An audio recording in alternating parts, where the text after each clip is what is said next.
Hello friends, welcome back my YouTube channel एक कदम fitness की ओर। Friends, ये तो आप सभी जानते होंगे कि हमारा शरीर 5 तत्वों से मिलकर बना है। जल तत्व, अग्नि तत्व, वायु तत्व, आकाश तत्व एंड पृथ्वी तत्व। तो इन तत्वों को संतुलित करने के लिए सबसे सरल और सरस उपाय है हस्त मुद्रा। हस्त मुद्राओं के बारे में हमारे सनातन धर्म में बहुत ही विस्तार से बताया गया है, लेकिन आज मैं आपके लिए एक लेकर के आई हूँ, एक विशेष हस्त मुद्रा लेकर के आई हूँ जिसका नाम है प्राण हस्त मुद्रा। हम सबके शरीर में एक शक्ति होती है, प्राण शक्ति।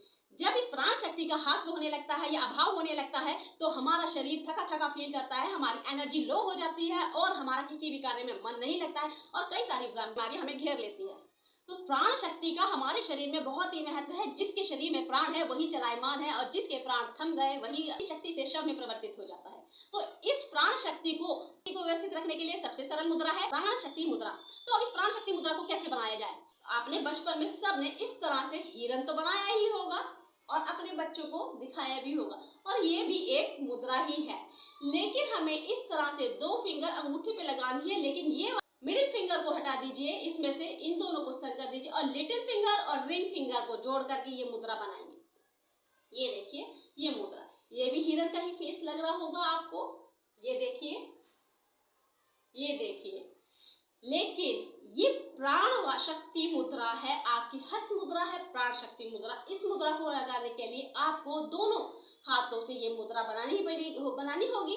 इसे ऊपर की तरफ इसका मुंह रखना होगा और फिर इन्हें अपने दोनों घुटनों पे जिस भी आप आसन को आसानी से लगा सके उसमें बैठ जाइए और इस मुद्रा का अभ्यास करेंगे।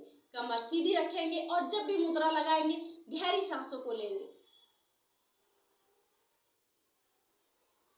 ध्यान रखिए, जब आप सांस ले रहे हो एकदम गहरी सांस ले और धीरे से छोड़े, और जब ध्यान लगाएं बिल्कुल आंखों को बंद कर ले और ओम का उच्चारण कर सकते हैं।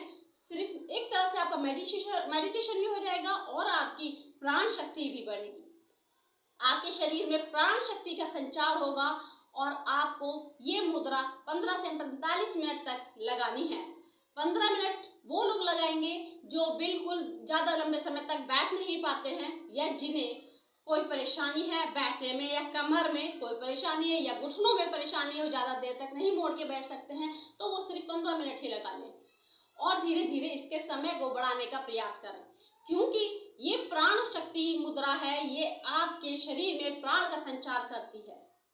अब बात करते हैं कि ये मुद्रा करनी कब है। ये मुद्रा प्राणदायिनी मुद्रा है, इसे मुद्रा ऑफ लाइफ भी कहा जाता है। तो इसीलिए प्राण देने का कार्य हमारी पृथ्वी पर सूर्य का है, जो सूर्य पूरी सृष्टि को जीवन देता है। तो आपके शरीर में प्राणों का संचालन करती है, तो इस मुद्रा को भी सूर्य के साथ ही करना है। आप सुबह सूर्यास्त के बाद और सूर्यास्त से पहले कभी भी इस मुद्रा को लगा सकते हैं और फायदा उठा सकते हैं। ये मुद्रा आपकी आंखों की ज्योति बढ़ाती है, आंखों में जलन, खुजली या लाली रहने की प्रॉब्लम है उसे खत्म करती है। आपको अगर सीढ़ियां चढ़ने में, चलने में, दौड़ने में, भागने में या कोई भी घर के छोटे मोटे काम करने में भी सांस फूलने की प्रॉब्लम होती है, तो वो आपके लंग्स को भी इतना मजबूत करती है कि आप ये काम इजीली कर सकते हैं।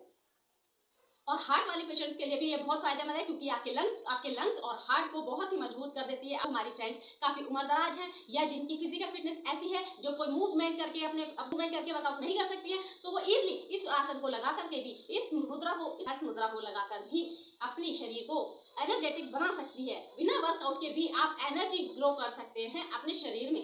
प्राण मुद्रा को जीवनदायिनी मुद्रा भी कहा गया है, क्योंकि ये आपके हृदय के लिए, आपकी डायबिटीज के लिए, आपके कैंसर और टीबी जैसे असाध्य रोगों में भी बहुत फायदा पहुंचाती है। डायबिटीज, थायराइड ऐसे पेशेंट तो इसे डेली करें और पर थोड़ा सा पेशेंस रखिए, क्योंकि किसी भी कार्य को जब आप शुरू करते हैं तो वो असर दिखाने में थोड़ा सा समय तो लेता ही है। पेशेंस रखिए, फायदा आपको बहुत सारा मिलने वाला है।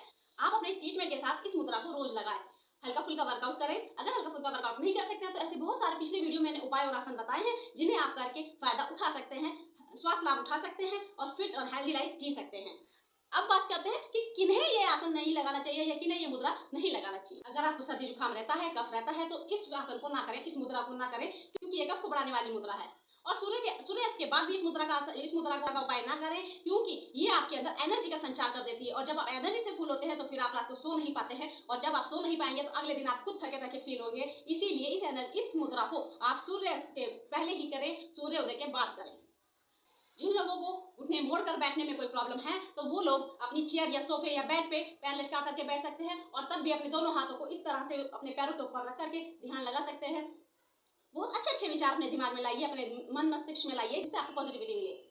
और थोड़ा सा पेशेंस रखिए, हल्के फुल्के व्यायाम करते रहिए और फिर देखिए कि चमत्कार किस तरह से आप निरोगी और स्वस्थ रहते हैं।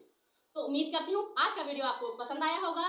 पिछले वीडियो की तरह आप इस बार भी इसे सराहेंगे, अपना प्यार देंगे, जिससे मुझे मोटिवेशन मिलता रहेगा और मैं अपने फ्रेंड्स के लिए अच्छे से अच्छे सरल से सरल उपाय, वर्कआउट, जुम्बा एक्सरसाइज लेकर आती रहूंगी। तो मिलते हैं नेक्स्ट वीडियो में, तब तक के लिए नमस्कार।